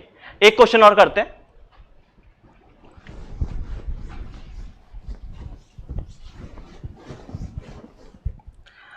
ओके तो हम लोग बात कर रहे हैं नेक्स्ट एग्जांपल के बारे में, ठीक है। ये काफी अच्छा एग्जांपल है, ध्यान से सुनना, यहाँ पे काफी कुछ चीज सिखाऊंगा। तो यहाँ पे ये हमारे पास एक पुली है, ठीक है, और ये पुली यहाँ पे फिक्स्ड होती है और इधर आपके ब्लॉक अटैच्ड है। तो यहाँ पे जो ब्लॉक है ये है आपका 5 kg का ब्लॉक, देन ये है आपका 10 kg का ब्लॉक, देन ये है आपका 5 kg का ब्लॉक, ठीक है। और इस साइड अगर आप बात करो तो इस साइड है आपके एक ब्लॉक है 10 kg का और एक ब्लॉक है आपका कितने का, 20 kg का, ठीक है। T = 0 पे ये सिस्टम ऐसे रखा हुआ है, कोई दिक्कत नहीं है। अब आपको बोला गया कि देखो जैसे आप सिस्टम को छोड़ोगे तो आपको ये तो आपको देख के ही समझ में आ रहा होगा, फील आ रही होगी, क्लास में मैंने बताया है कि यहां पे अगर आप इसको एक सिंगल सिस्टम मानोगे तो ये कितना है, 30 kg। इसको अगर आप एक सिंगल सिस्टम मानोगे तो ये कितना है, ये है आपका 20 kg। तो 30 kg वाला अपनी तरफ खींच लेगा, ये अपनी तरफ नहीं खींच पाएगा। तो होगा क्या, ये जो ब्लॉक है ये ऊपर की तरफ जाएंगे A0 से और यही ब्लॉक A0 से नीचे की तरफ आएंगे। ऐसा होगा कि नहीं होगा, बिल्कुल होगा, ठीक है। और फिर हम इसको सॉल्व कर लेंगे। तो जो तरीका मैंने लास्ट क्लास में सिखाया था वो था कि जितने ब्लॉक हैं आपको उतनी इक्वेशंस लिखनी पड़ती हैं, मानते हो कि नहीं, और फिर आपको सॉल्व करना पड़ता है। तो अब मैं कह रहा हूं कि नहीं, आपको यहां कितने 5 ब्लॉक हैं तो आपको 5 इक्वेशन लिखने की जरूरत नहीं है। आप क्या कर सकते हो, आप कम इक्वेशन से काम चला सकते हो, ठीक है। तो मेथड नंबर 1 जो कि मैं सिखा चुका हूं कल, वो तो आप कर लोगे। अब मैं बात करता हूं मेथड नंबर 2 की। मेथड नंबर 2 क्या है कि आप यहां सिस्टम मान लो, और सिस्टम मान लोगे तो आप इसको एक सिंगल सिस्टम मानोगे और इसको आप एक सिंगल सिस्टम मानोगे, कोई दिक्कत नहीं है, ठीक है। अच्छा यहां पे टेंशन की वैल्यू भी लिख देता हूं मैं। टेंशन की वैल्यू, इसको मैंने बोला T1, इसको मैंने बोला T2 और इसको मैंने बोला T3 और इसको मैंने बोला, नहीं उल्टा हो गया, T1 यहां, T2 यहां, इसको T3 और इसको T4, कोई दिक्कत नहीं है। तो आपको ये सारी टेंशन निकालने को भी बोला जाएगा। तो देखो कैसे करना है इस क्वेश्चन को। तो मेथड नंबर 2 तो ये है कि आप सिस्टम मान लो, और सिस्टम मान लोगे तो ये कितना हो जाएगा, इस तरफ हो जाएगा 30 kg, और अगर आप इस तरफ बात करोगे तो कितना हो जाएगा 20 kg। और अगर आप इसको सॉल्व करोगे तो आपको देख के समझ में आ रहा है कि ये जाएगा ऊपर की तरफ, ये जाएगा नीचे की तरफ, ये A0 और ये A0, और ये टेंशन कितना है, T2 है। तो अगर मैं इनका एफबीडी बनाऊं तो इनके एफबीडी से यहां इस तरफ आ जाएगा 300 और ऊपर लगेगा T2, और यहां आएगा 200 और ऊपर लगेगा T2। तो अगर मैं इनका एफबीडी बना के सॉल्व करूं तो क्या इक्वेशन बनेगी, तो इसके लिए जो इक्वेशन बनेगी 300 के लिए, वो क्या बनेगी, वो बन जाएगी 300 - T2, इसकी वैल्यू 30 A0, कोई दिक्कत नहीं है। इसके लिए इक्वेशन लिखोगे तो क्या बन जाएगी, ये ऊपर जा रहा है तो ये आ जाएगी T2 - 200, इसकी वैल्यू कितना 20 ए नॉट। ये समझ में आया? दोनों इक्वेशंस का सम कर दो तो यहां पे ये बन गया 300 माइनस 200, इसकी वैल्यू 30 प्लस 20 ए नॉट। कोई दिक्कत नहीं है।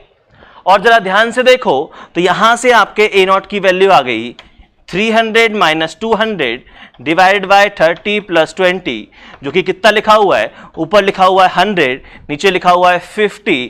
तो यहां से आपके ए नॉट की वैल्यू आ गई 2 मीटर पर सेकेंड स्क्वायर। यहां से आपके ए नॉट की वैल्यू 2 मीटर पर सेकेंड स्क्वायर आ गई। तो आप ए नॉट की वैल्यू आप यहां से काफी इजीली निकाल पा रहे हो। ठीक है, अब ए नॉट की वैल्यू मिल गई। अब ए नॉट की वैल्यू निकालने का आपको क्या चाहिए? आपको T2 की वैल्यू चाहिए। तो आप T2 की वैल्यू निकाल सकते हो। तो आप T2 की वैल्यू कैसे निकालोगे? तो आप क्या करोगे, आप किसी भी एक में वैल्यू पुट कर दोगे। ठीक है, जैसे आपको T2 की वैल्यू निकालनी होती, मैं इधर सॉल्व कर देता हूं। तो लेट्स सपोज हम बात कर रहे हैं क्वेश्चन नंबर 2 में पुट कर देते। ठीक है, इक्वेशन नंबर 2 में पुट करते तो T2 की वैल्यू कितनी है? ये है 200 plus 20 A not, equation number 2। ठीक है, अच्छा मेरे को एक छोटी चीज बताओ, क्या आपको लॉजिकली चीज समझ में आती है कि T2 ये जो इक्वेशन है इसको मैंने ये लिख दिया 200 प्लस 20 ए नॉट, क्या ये चीज लॉजिकली समझ में आती है कि इसका मतलब क्या लिखा हुआ है? ध्यान से देखो, यहां पे ये कितना था? 20 kg का ब्लॉक है। ठीक है, अगर मुझे इस ब्लॉक को ऊपर लेके जाना है, ठीक है, तो सोचने का तरीका ये है कि सोचो इस ब्लॉक को अगर मुझे रेस्ट पे रखना होता तो टेंशन कितनी देनी पड़ती? 200 टेंशन देनी पड़ती। कितना? 200। ये लिखा हुआ है 200 लिखा हुआ है। ठीक है, अगर मुझे इस ब्लॉक को रेस्ट पे रखना होता तो यहां टेंशन कितनी देनी पड़ती? 200 देनी पड़ती।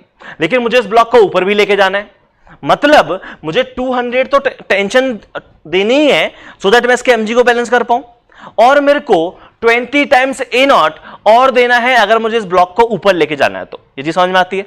ठीक है, तो 200 से हमने इसको बैलेंस किया और 20 ए नॉट और दिया क्योंकि हमें इस पार्टिकल को एक्सलेट करवाना था। तो यहां पे मैंने क्या किया, ये 200 प्लस 20 ए नॉट का फिजिकली मीनिंग ये है जो मैं आपको अभी समझाया मैंने। ठीक है, तो यहां से T2 की वैल्यू कितनी आ जाएगी? T2 की वैल्यू आ जाएगी 200 प्लस 20, ए नॉट की वैल्यू कितनी है? 2 है, तो ये आ जाएगा 240 न्यूटन। ये आपको मिल गई किसकी? T2 की वैल्यू। अब आपको वैल्यू निकालनी होती T1 की, T3 की, T4 की, तो क्या करते? देखो, अब अगर आपको वैल्यू निकालनी है सिस्टम के अंदर की, अगर आपको सिस्टम के अंदर की बात करनी है तो आपको क्या करना पड़ेगा? सिस्टम अपना ब्रेक करना पड़ेगा। और सिस्टम ब्रेक करना पड़ेगा तो अब सिस्टम ब्रेक करना कोई ज्यादा डिफिकल्ट बात नहीं है। क्यों? क्योंकि आपको ए नॉट तो मिल ही चुका है। अब अगर मुझे T1 की वैल्यू निकालनी होती तो मैं क्या करता? मैं इसका एफबीडी बनाता, मैं सिस्टम को ब्रेक कर लेता, मैं इस वाले ओरिजिनल केस की बात करता और फिर मैं इतने के लिए बात करता। तो इसका मैं एफबीडी बनाता तो यहां से इसका एफबीडी क्या बनता? 20 kg के ब्लॉक का, ये वाला 20 kg का जो ब्लॉक है। ठीक है, तो इस ब्लॉक का जो एफबीडी बनता वो नीचे की तरफ आ जाता 200, ऊपर की तरफ टेंशन आती T1 और ये ब्लॉक नीचे जा रहा है 2 मीटर पर सेकेंड स्क्वायर से। मतलब यहां पे रिलेशन क्या है? 200 माइनस T1, इसकी वैल्यू कितना? 20 ए नॉट। मतलब आपकी यहां से जो T1 की जो वैल्यू आ गई है वो आ गई है 200 माइनस 40, कितनी आ गई? 160। ये समझ में आया? तो अगर हमें T1, T3, T4 निकालने तो हम सिस्टम ब्रेक करके बात कर लेंगे। सिमिलरली आपको क्या निकालना है? आपको निकालना है यहां पे किसकी कहानी की बात करनी है? आपको ऐसे आपको निकालना होता T4 निकालना होता, तो T4 निकालना होता तो आप T4 के लिए एफबीडी बनाते। ठीक है,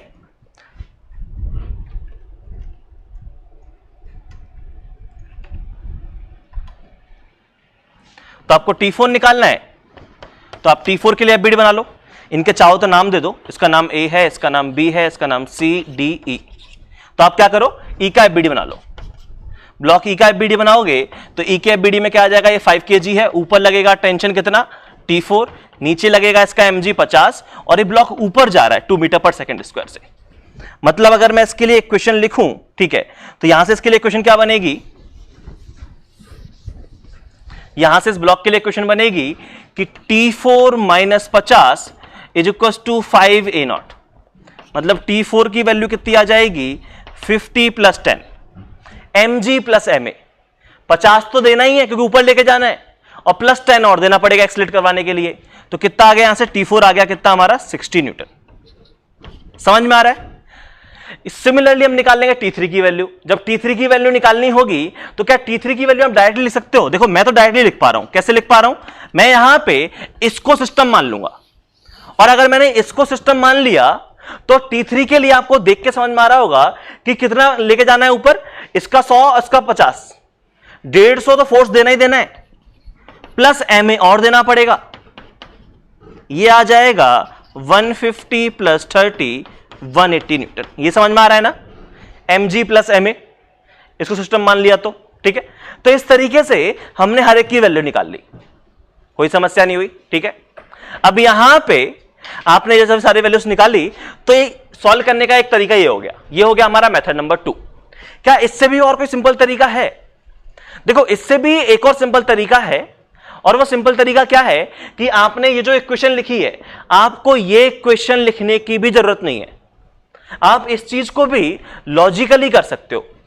कैसे कर सकते हो लॉजिकली? तो जरा सोच के देखो कि यहां पे क्या आपको कुछ पैटर्न दिखाई दे रहा है? ये टर्म में कुछ पैटर्न दिखाई दिया? पैटर्न ये है कि इस ब्लॉक का नाम कुछ बोल दो P, इस ब्लॉक का नाम Q बोल दो। P और Q में आपस में लड़ाई हो रही है, टग ऑफ वॉर, राइट?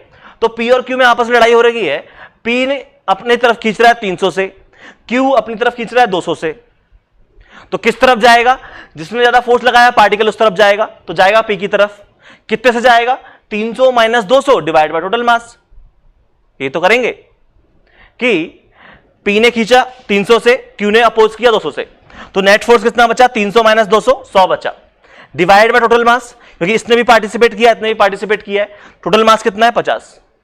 तो total force divide by total mass करोगे तो आप इस तरीके से एक्सप्रेशन को डायरेक्टली निकाल सकते हो।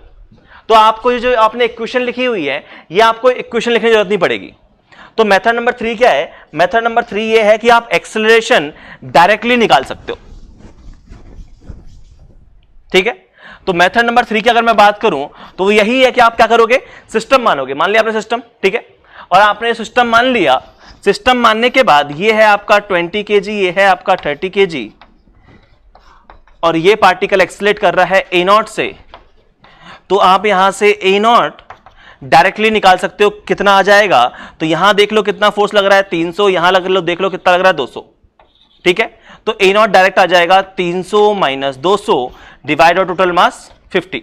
ये आ जाएगा 2 मीटर पर सेकेंड स्क्वायर। तो मेथड नंबर 3 ये है कि जहां पे आप डायरेक्टली निकाल सकते हो। आपको लॉजिकली समझ में आ रहा है हो क्या रहा है?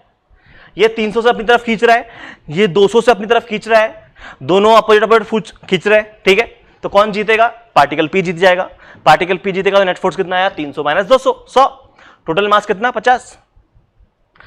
इस केस में लॉजिकली आप टेंशन की वैल्यू भी निकाल सकते हो। अगर मैं इस टेंशन को क्या बोला है? हमने T2 बोला है, तो T2 की वैल्यू आप डायरेक्टली निकाल सकते हो। कैसे निकाल सकते हो? अगर मैं 20 kg का FBD बनाऊं तो 20 kg के FBD से आपको समझ में आ रहा होगा कि T2 क्या है कि आपको 200 तो वैल्यू देनी है, mg तो देना ही पड़ेगा, और एक्सेलरेट करना है तो ma और देना पड़ेगा। तो ma कितना है इसका?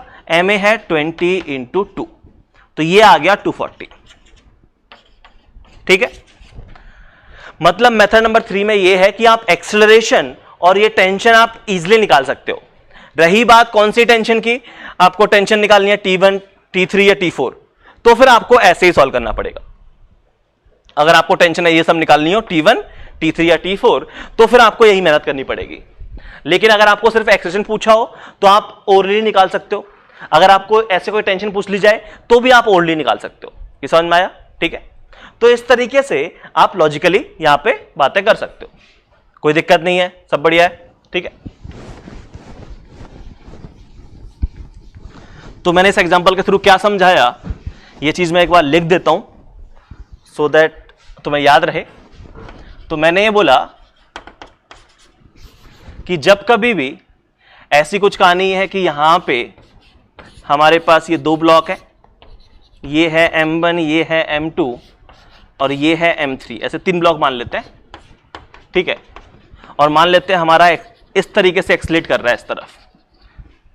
तो यहां पे आप एक्सेलरेशन की वैल्यू डायरेक्ट लिख सकते हो। क्या लिख सकते हो? इस तरफ कितना हो जाएगा? ये हो जाएगा M1 plus M2 G minus M3 G divided by M1 plus M2 plus M3।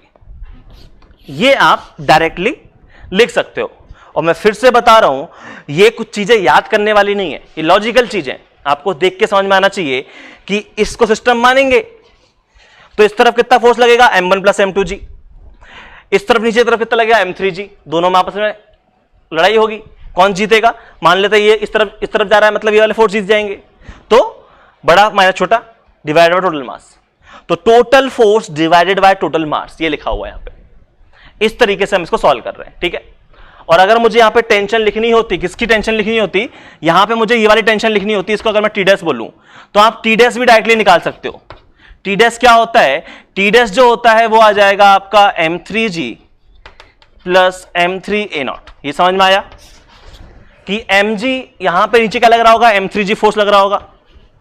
तो m3g फोर्स तो पहले बैलेंस करना है, प्लस ma0 और देना है क्योंकि पार्टिकल को एक्सलेट करना है। तो m3g प्लस ma0, ये यहां पे टेंशन आएगी, कोई दिक्कत नहीं है। अब मैं कुछ क्वेश्चंस दे रहा हूं, तो जहां आपको जो तरीका पसंद आए, मेथड नंबर 1, मेथड नंबर 2 या मेथड नंबर 3, आप उस तरीके से सॉल्व करो, ठीक है। और ईमानदारी सॉल्व करना, जितना टाइम लग रहा हो, जितनी मेहनत लग रही है, कोई दिक्कत नहीं है। तुम जिस तरीके में कंफर्टेबल हो उस तरीके से सॉल्व करो, लेकिन तुम्हें ईमानदारी सॉल्व करना है, ठीक है। तो मैं क्वेश्चन लिख रहा हूं, वो आपको सॉल्व करना है। चलो, सामने 4 क्वेश्चन लिखे हुए हैं, ठीक है। आपको 4 क्वेश्चन को सॉल्व करने के लिए टाइम मिलेगा 10 मिनट, ठीक है। 10 मिनट में 4 क्वेश्चन सॉल्व करने हैं, और तरीका जो लगाना चाहो आपकी इच्छा है, ठीक है। लॉजिकल तरीके से करो, ज्यादा बेटर है। अदरवाइज आप इक्वेशन लिखे करना चाहो तो आप वैसे भी कर सकते हो, आपकी इच्छा है, ठीक है। फटाफट सॉल्व करो।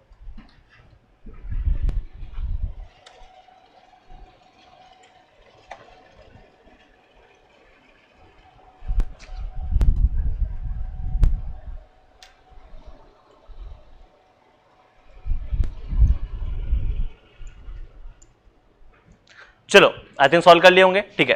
देखो, फर्स्ट में क्या करना है, सबसे पहले इसको मान लो सिंगल सिस्टम। इसको आप एक सिंगल सिस्टम मानोगे तो यहां से आप एक्सीलरेशन की वैल्यू डायरेक्टली निकाल लोगे, ठीक है। मैं इधर सॉल्व कर रहा हूं फर्स्ट को। तो एक्सीलरेशन जो आपका डायरेक्टली आ जाएगा वो आ जाएगा total force divide total mass कितना है, ये है 1 kg और 2 kg, ठीक है। ये कितना हो जाएगा आपका 3 और 3 6 प्लस 4 10 हो जाएगा। तो टोटल मास आ गया 10 kg। मतलब आपका पार्टिकल जो सिस्टम जो है वो एक्सलेट कर रहा होगा 10 मीटर पर सेकेंड स्क्वायर के एक्सीलरेशन से, कोई दिक्कत नहीं है। और क्या पूछा गया था? और आपसे पूछा गया है ये T2 की वैल्यू। तो T2 के लिए आप सिस्टम किसको मानोगे? T2 के लिए सिस्टम मानोगे आप इसको 3 kg को। तो यहां से T2 की वैल्यू डायरेक्टली आ जाएगी 3a0, बोले तो 30 न्यूटन, ठीक है। सिमिलरली आपको निकालना है T1, तो T1 के लिए आप सिस्टम मान लो इस पूरे को, और इस पूरे को सिस्टम मानोगे तो T1 की वैल्यू आ जाएगी आपकी 6a0। मैं डायरेक्टली कैसे लिख दे रहा हूं, मेरे को एफबीडी समझ में आ रहा है। अगर किसी को ये डायरेक्टली लिखना नहीं आ रहा 3a0 6a0, तो एफबीडी बना लेना, सिस्टम बना लिया, उसके बाद एफबीडी बना के सॉल्व कर लेना, ठीक है। इस वाले क्वेश्चन की बात करते हैं, तो इस वाले क्वेश्चन में क्या कहानी है, यहां पे आगे बात करते हैं क्वेश्चन नंबर 2 में। तो क्वेश्चन नंबर 2 में आप इस पूरे को सिस्टम मानोगे, इस पूरे को सिस्टम मानोगे तो ये क्या हो जाएगा, ये हो जाएगा आपका कि एक 10 kg का सिस्टम है, और इस पे नेट फोर्स इधर लग रहा है 50, इधर लग रहा है 100, 150, इसका मतलब नेट फोर्स इस पे लग रहा है इस तरफ 100 न्यूटन, कोई दिक्कत नहीं है। और ये सिस्टम इस तरफ एक्सलेट करेगा, तो यहां से a0 की वैल्यू कितनी आ जाएगी, 100 डिवाइड बाय 10, बोले तो 10 मीटर पर सेकेंड स्क्वायर, कोई दिक्कत नहीं है, ठीक है। अब हमको किसके बारे में बात करनी है, नॉर्मल रिएक्शन के बारे में। तो आप किसी भी एक बॉडी का एफबीडी बना लो, ठीक है। तो मैं क्या करता हूं, सिस्टम को ब्रेक कर देता हूं, 3 kg का एफबीडी बना लेता हूं। तो अगर मैं 3 kg का एफबीडी बनाऊंगा तो क्या एफबीडी बनेगा, देखते हैं। तो यहां से अगर आपने 3 kg का एफबीडी बनाया तो ये था आपका 3 kg, इधर फोर्स लग रहा है कितना 50 न्यूटन, और इधर फोर्स लग रहा है नॉर्मल रिएक्शन, और ये एक्सलेट कर रहा है इधर कितने से 10 मीटर पर सेकेंड स्क्वायर से। इसके लिए आप इक्वेशन लिखोगे तो इक्वेशन क्या आ जाएगी, ये आ जाएगी n-50, इसकी वैल्यू 3a0, मतलब n की वैल्यू आ जाएगी 50 प्लस 3a0 कितना हो जाएगा 30, 80 न्यूटन। ये समझ में आया, कोई दिक्कत नहीं है। ओके, देन हम लोग बात करते हैं नेक्स्ट क्वेश्चन के बारे में। उससे पहले मैं इसको हटा देता हूं जो भी लिखा हुआ है। क्वेश्चन नंबर 3, इस क्वेश्चन में आप इसको एक सिंगल सिस्टम मान लोगे 30 का, और इसको आप एक सिंगल सिस्टम मान लोगे, ठीक है। इसको सिंगल सिस्टम मानोगे तो नीचे की तरफ कितना फोर्स लग रहा होगा, ये 30 kg है तो 300 न्यूटन आ जाएगा, ठीक है। और इधर फोर्स कितना लग रहा है 100 न्यूटन, तो मैं यहां पे एक्सेलरेशन जो है मुझे देख के समझ में आ रहा है कि ये इस तरफ आएगा a नॉट से, ठीक है। मैं यहां पे एक्सेलरेशन डायरेक्टली लिख सकता हूं 300 माइनस 100 डिवाइडेड टोटल मास, लेकिन मैं सॉल्व कर देता हूं, पहली बात अपन कर रहे हैं तो मैं क्या करता हूं, इस बार इसको सॉल्व कर लेता हूं। तो ये टेंशन इधर T1 लग रही है, इधर भी टेंशन T1 लग रही है। FBD बनाओ तो यहां पे अगर आप इसके लिए इक्वेशन लिखोगे तो इसके लिए इक्वेशन क्या आ जाएगी, ये हो जाएगी 300 माइनस T1, 300 माइनस T1, इसकी वैल्यू 13 A नॉट। ऊपर वाले के लिए इक्वेशन लिखोगे तो क्या बन जाएगी इक्वेशन, ये हो जाएगी T1 माइनस 100, इसकी वैल्यू ऊपर मास कितना है 10 kg, तो आ जाएगा 10 A नॉट, ठीक है।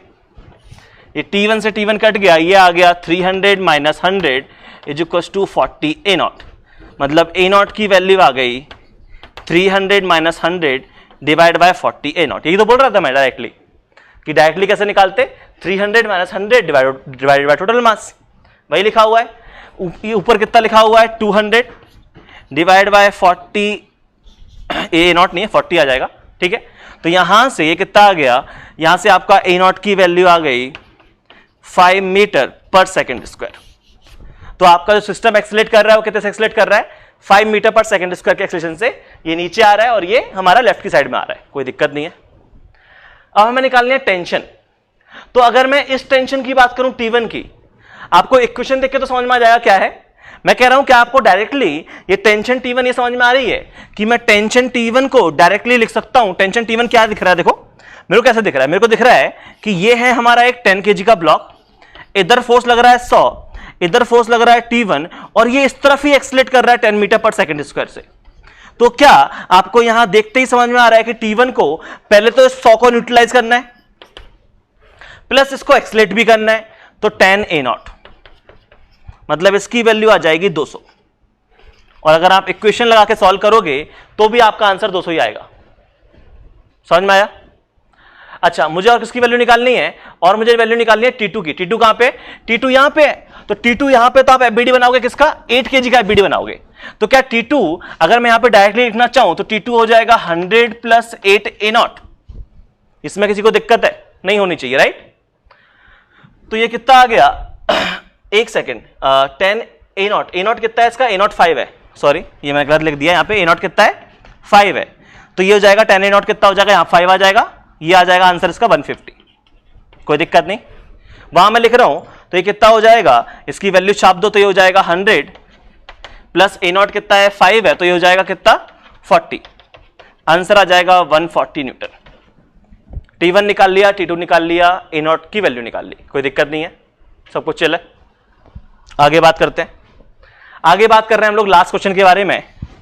और लास्ट क्वेश्चन में क्या कहानी सुनते हैं, तो यहां पे आप क्या करोगे, ये है आपका कितना 30 kg का, तो इधर लग जाएगा 300, ये है आपका 20 kg, तो ये आ जाएगा 200।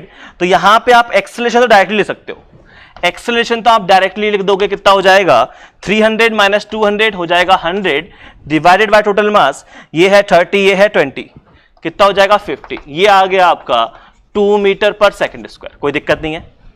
टेंशन की वैल्यू निकालनी है T1 की, तो T1 के लिए आप इसका FBD बनाओगे और T1 के लिए 10 kg का FBD बनाओगे, तो 10 kg के FBD के हिसाब से ऊपर लगेगा T1, नीचे लगेगा 100, और पार्टिकल को जाना है नीचे की तरफ ही जाना है, इसी तरफ, राइट, A नॉट से ऐसे एक्सेलरेट कर रहे हैं ना, ठीक है।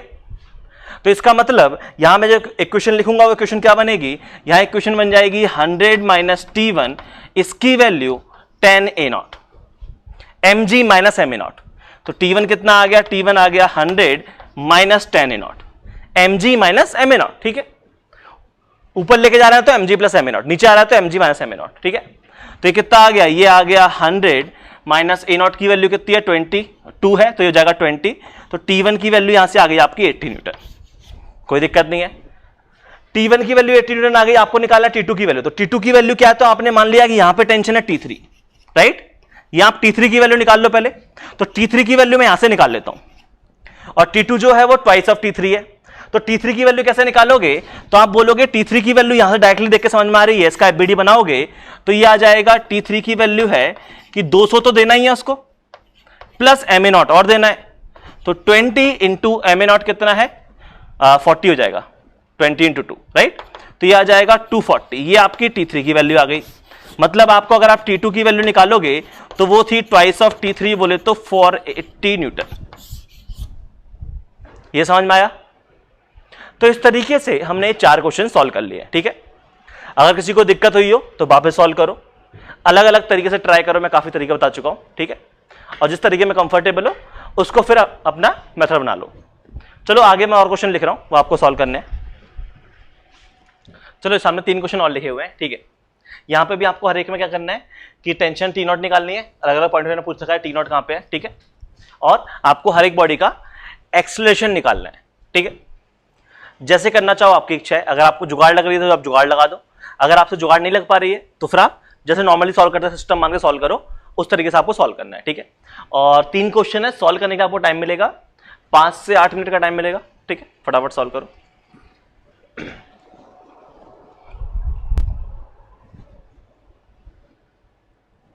चलो आई थिंक सॉल्व कर लिए होंगे, ठीक है। तो सॉल्व करने का तरीका क्या है कि आपने इसको एक सिंगल सिस्टम मान लिया और आपने इसको एक सिंगल सिस्टम मान लिया। इसको एक सिंगल सिस्टम माना तो नीचे तरफ फोर्स कितना लगा, ये 5 kg का ब्लॉक बन जाएगा, कितना लग जाएगा 50 न्यूटन, कोई दिक्कत नहीं है, ठीक है। इसको एक सिंगल सिस्टम मानोगे तो कितने का ब्लॉक बन जाएगा, ये ब्लॉक बन जाएगा आपका कितने का 20 kg का, राइट। और यहां पे अगर आप कंपोनेंट्स करोगे तो इस तरफ कितना आ जाएगा, ये वाला कंपोनेंट आ जाएगा 120, कोई दिक्कत नहीं है, ठीक है। अब यहां पे अगर आप इक्वेशन लिखना चाहो तो आप इक्वेशन लिख के भी सॉल्व कर सकते हो। आप इसके लिए इक्वेशन लिखोगे तो ऊपर लगेगी टेंशन टी नॉट, यहां टेंशन टी नॉट, ठीक है। और आपको देख के समझ में आ रहा होगा 50 और 120 में से कौन जीतेगा, ये वाला। तो हमारा सिस्टम इस तरफ एक्सलेट करेगा ए नॉट से।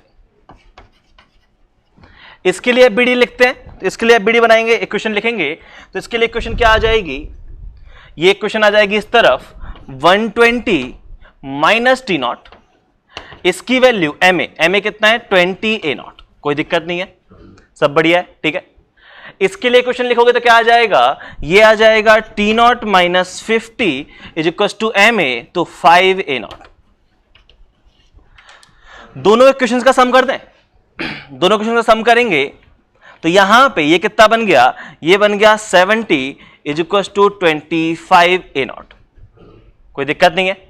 तो यहां से ए नॉट की वैल्यू कितनी आ गई, ये आ गई 70/25, 5 से डिविजिबल है, ये हो जाएगा 14/5, कोई दिक्कत नहीं है।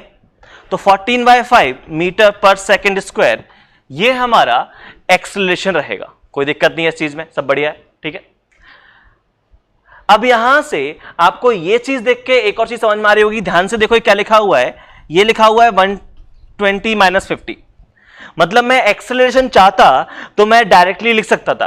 क्या मुझे डायरेक्टली एक्सेलरेशन ऐसे लिख देना चाहिए जैसे पुली वाले केस में मैंने किया था कि इन दोनों की आपस में लड़ाई चल रही है, ठीक है।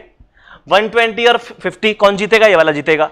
तो नेट एक्सेलरेशन क्या आ जाएगा, टोटल फोर्स कितना आएगा 120 minus 50 divide by total mass कितना है, ये है 5 kg, ये है 20, कितना आ जाएगा 25 kg।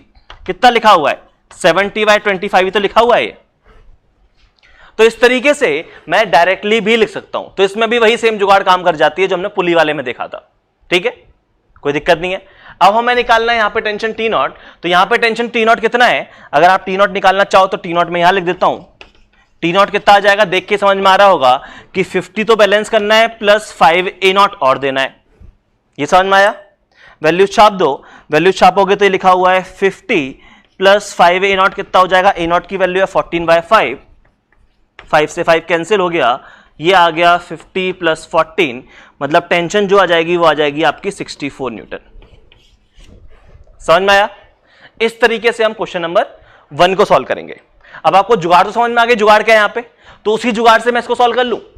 आप चाहो तो इक्वेशन लिख के सॉल्व कर लो, आपकी इच्छा है, लेकिन मैं कह रहा हूं जब जुगाड़ समझ में आ गया जुगाड़ से सॉल्व करते हैं। तो यहां पे देखो तो ये 10 kg का ब्लॉक बन जाएगा, 10 kg का ब्लॉक बनेगा तो इस तरफ कितना आ जाएगा फोर्स 80 न्यूटन आ जाएगा, क्योंकि एंगल 53 डिग्री है, ठीक है। ये है हमारा 4 kg, तो इस तरफ कितना आ जाएगा 4 आ जाएगा, 40 सॉरी। तो यहां पे अगर आप एक्सेलरेशन लिखोगे तो एक्सेलरेशन क्या लिखना चाहिए आपको लिखना चाहिए acceleration total force divided by total mass. Total force कितना है 80 माइनस 40, टोटल मास कितना है ये 5 10 kg प्लस ये 6 और 4 कितना हो गया 10 kg, टोटल मास आएगा, ये चीज याद रखना, इसका भी कंट्रीब्यूशन यहां पे रहेगा। तो ये आ गया आपका 40 डिवाइडेड बाय 20, बोले तो 2 मीटर पर सेकेंड स्क्वायर का एक्सीलरेशन। आप चाहो तो इक्वेशन बना के लिख लो तो भी आपका सेम आंसर आएगा, कोई दिक्कत नहीं है। आपको टेंशन कहां पे निकालनी है, यहां पे निकालनी है, तो टेंशन यहां पे निकालनी है, तो आप उतने का एफबीडी बना लो। इतने का आप एफबीडी बनाओगे तो यहां का 5 kg, ऊपर टेंशन T0, नीचे लग रहा है इसका 5 kg का कितना लग जाएगा, इस तरफ 40 लग जाएगा, और ये नीचे की तरफ एक्सीलरेट कर रहा है 2 मीटर पर सेकेंड स्क्वायर से। इसके लिए इक्वेशन लिखोगे, आ जाएगा 40 माइनस T0, इसकी वैल्यू 5 इंटू ए, तो T0 की वैल्यू कितनी आ गई, 40 माइनस 10, 30 न्यूटन। ये समझ में आया? इस तरीके से हमने यहां पे टेंशन निकाल ली। तो आई होप आपको ये सारी कहानी समझ में आ रही है कि यहां पे आप इक्वेशन भी लगा के सॉल्व कर सकते हो, या आप चाहो तो पूरा लॉजिकली सॉल्व कर सकते हो, ठीक है। और मैं तो रिकमेंड करूंगा कि अगर आपके पास 3 मेथड है इस क्वेश्चन को सॉल्व करने के, तो आप तीनों मेथड से सॉल्व करो, सो दैट आपको ये तो समझ में आ जाए कि किस मेथड में आप कंफर्टेबल हो, किस में कंफर्टेबल नहीं हो। नेक्स्ट की बात करते हैं, यहां पे इसका इस तरफ लग जाएगा 37 डिग्री है तो इधर आ जाएगा 60, ये 53 डिग्री है तो इधर आ जाएगा कितना हमारा 80। एक्सीलरेशन कितना आ जाएगा, एक्सीलरेशन आ जाएगा 80 माइनस 60 डिवाइड, टोटल मास कितना है 20, कितना आ गया 1 मीटर पर सेकेंड स्क्वायर। और टेंशन की बात करनी है तो टेंशन यहां से किस तरफ, ये भी टेंशन T0 होगी, पार्टिकल ऐसे एक्सीलरेट कर रहा है ऊपर की तरफ, तो यहां टेंशन T0 कितनी हो जाएगी, तो 60 तो इसको बैलेंस करना ही है, प्लस ma0 और देना है, तो 10 इंटू 1, तो टेंशन आ जाएगी 70 न्यूटन। ये समझ में आया? इस तरीके से हमने क्वेश्चन सॉल्व किए। तो अब मैं आपको ये जुगाड़ तो सिखा चुका हूं कि डायरेक्टली एक्सीलरेशन कैसे निकालते हैं। अब मैं कुछ क्वेश्चन और दे रहा हूं जहां आपको सिर्फ और सिर्फ एक्सीलरेशन निकालना है और डायरेक्टली निकालना है, ठीक है, बिना मेहनत किए। चलो देखते हैं। ये सामने 3 क्वेश्चन लिखे हुए हैं, ठीक है, तीनों क्वेश्चन आपको लॉजिकली सॉल्व करने हैं और हर एक में आपको सिर्फ और सिर्फ एक्सीलरेशन निकालना है, ठीक है। तो फटाफट से निकालो, 3 क्वेश्चन है, सॉल्व करने का टाइम मिलेगा 5 मिनट, जल्दी सॉल्व करो।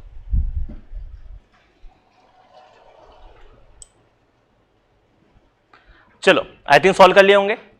बहुत सिंपल सी कहानी, यहां पे कैसे सॉल्व करोगे, यहां पे लग रहा होगा तुम्हारा 300, यहां पे लग रहा होगा तुम्हारा 100, और पार्टिकल इस तरफ एक्सीलरेट करेगा A0 से। अगर पार्टिकल इस तरफ एक्सीलरेट करेगा A0 से, तो A0 की वैल्यू कितनी हो जाएगी, 300 माइनस 100 डिवाइड, और टोटल मास कितना हो जाएगा 30 प्लस 10, ये हो जाएगा 50, ठीक है। तो ये हो जाएगा 200 डिवाइड बाय 50, आंसर आ गया आपका 4 मीटर पर सेकेंड स्क्वायर। ये समझ में आया? इस क्वेश्चन की बात करते हैं तो यहां पे ये 40 kg बन जाएगा, 40 kg की वजह से देखो 20 kg का कितना आता है, 37 की वजह से 120, तो 40 kg का कितना आ जाएगा 240, यहां आ जाएगा। ये 40 इसको अपोज करेगा और इधर तो कोई फोर्स है ही नहीं, कोई दिक्कत नहीं है। तो यहां पे अगर आप A0 निकालोगे तो A0 कितना आ जाएगा, ये आ जाएगा 240 माइनस 40, इसने अपनी तरफ खींचा, इसने अपोज किया तो इसलिए माइनस हुआ है, ठीक है। डिवाइड बाय टोटल मास, ये हो जाएगा कितना 40 kg प्लस 6 प्लस 4 50 kg हो गया। तो ये आ गया आपका 200 डिवाइड बाय 50, इसका आंसर भी आ गया 4 मीटर पर सेकेंड स्क्वायर। समझ में आया?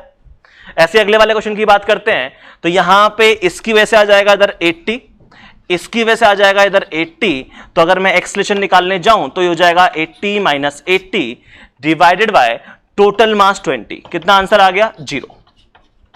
ये समझ में आया? तो इस तरीके से हम इन क्वेश्चंस को काफी इजीली और काफी जल्दी सॉल्व कर चुके हैं, ठीक है। अब देखो क्या क्या सीखा है आज की क्लास में, वो एक बार मैं जो भी हमने जुगाड़ सीखी है, जो भी हमने तरीके सीखे हैं, वो मैं एक बार एक जगह पे लिख देता हूं सो दैट आपको कंफ्यूजन ना हो। तो हमने 3 मेन कॉन्सेप्ट सीखे हैं। देखो, एक तो हमने मेन कॉन्सेप्ट सीखा है किसका, कॉन्सेप्ट ऑफ सिस्टम, वो तो हमारा बहुत इंपॉर्टेंट कॉन्सेप्ट है। उसके अलावा हमने 3 जुगाड़ और सीखी हैं इन क्वेश्चन को सॉल्व करते टाइम। क्या क्या है वो जुगाड़, एक एक करके मैं बात कर लेता हूं कि अगर मान लो आपको सिस्टम ऐसे दिया गया हो, ये है M1, ये है M2 और ये है आपकी पुली है, और मान लेते हैं इस तरफ पार्टिकल एक्सीलरेट कर रहा है क्योंकि M2 बड़ा है, ठीक है। तो इस केस में जो A0 की वैल्यू आती है वो आती है M2G minus M1G divided by total mass, total force divided by total mass, ये कॉन्सेप्ट है, ठीक है।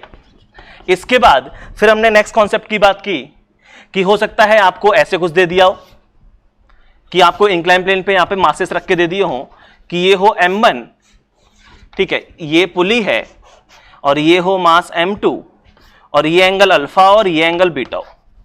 अगर इंक्लाइन प्लेन पे ऐसे कुछ कहानी दी गई होगी तो, और मान लेते हैं कि आपका इस तरफ वाला, इस तरफ कितना फोर्स लगेगा, ये लगेगा आपका m1g साइन अल्फा, इस तरफ क्या लगेगा आपका m2g साइन बीटा, और मान लेते हैं ये वाला बड़ा है तो इस तरफ पार्टिकल ऐसे एक्सलेट कर रहा होगा, और अगर पार्टिकल ऐसे एक्सलेट कर रहा है तो यहां पे जो ए नॉट की वैल्यू है वो क्या है, वो है आपका m1g sine alpha minus m2g sign beta total force divide by total mass. ये समझ में आया? एक हमने ये चीज देखी। और क्या देखा हमने? और हमने देखा कि इंक्लाइन प्लेन पे भी एक केस ऐसा हो सकता है जहां पे जैसे ये दोनों मासेस तो आपस में अपोज कर रहे हैं, राइट। यहां पे भी देखोगे तो यहां पे भी क्या हुआ था, इस तरफ लगा था आपका m1g और इस तरफ लगा था आपका m2g। दोनों ही मासेस क्या है, आपस में फोर्सेस अपोज कर रहे हैं। लेकिन एक केस ऐसा हो सकता है जहां पे जो पार्टिकल है उसका कुछ खास कंट्रीब्यूशन नहीं आ रहा होगा, जैसे कि ये वाला केस जो था, ये एंगल अल्फा, ये एंगल बीटा, ये मास m1, ये मास m2 और ये मास m3। तो आपको देख के समझ में आ रहा है कि m2 वाले का एज सच कोई फोर्सेस अपोज और सपोर्ट में कुछ काम नहीं किया है, क्योंकि इसके जो फोर्सेस लग रहे हैं m2 के वो perpendicular to line of motion लग रहे हैं, ठीक है। तो यहां पे इस तरफ लगा था हमारा कितना, m1g साइन अल्फा, और मान लेते हैं पार्टिकल भी इसी तरफ एक्सलेट कर रहा है, और इस तरफ लगेगा m3g साइन बीटा। तो यहां पे अगर आप ए नॉट की वैल्यू लिखोगे तो वो आ जाएगा m1g sine alpha minus m3g sign beta divided by total mass m1 plus m2 plus m3। और आपको लॉजिकली समझ में भी आनी चाहिए कि इसके फोर्सेस का कोई कंट्रीब्यूशन नहीं है। क्यों? क्योंकि इसके जो फोर्सेस हैं वो एक m2g इधर लग रहा है और एक उसके परपेंडिकुलर लग रहा है नॉर्मल, तो वो तो लाइन ऑफ मोशन के परपेंडिकुलर फोर्सेस लग रहे हैं, तो उनका कोई मतलब अपने लिए है नहीं। तो ये 3 जुगाड़ और सीखी हमने आज की क्लास में, ठीक है। तो आई थिंक सब कुछ समझ में आ गया होगा। अगर आपको नहीं समझ में आया है तो थोड़ी सी जो भी दिक्कत हुई है वो सब आप जूम क्लास में पूछ सकते हो, ठीक है। तो आज की कहानी में समाप्त कर रहा हूं, मिलते हैं हम लोग नेक्स्ट क्लास में। चलो।